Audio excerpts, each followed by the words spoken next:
देवराजसेव्यमानपावनाग्रिपङ्कजं व्यालयज्ञसूत्रमिन्दुशेखरं कृपाकरं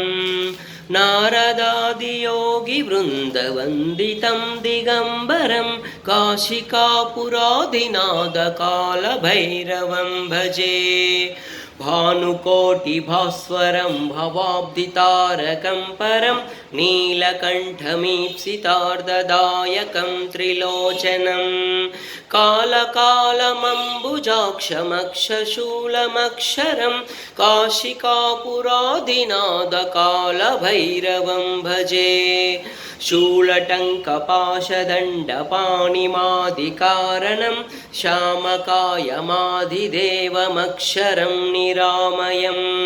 भीमविक्रमं प्रभुं विचित्रताण्डवप्रियं काशिकापुरादिनाथकालभैरवं भजे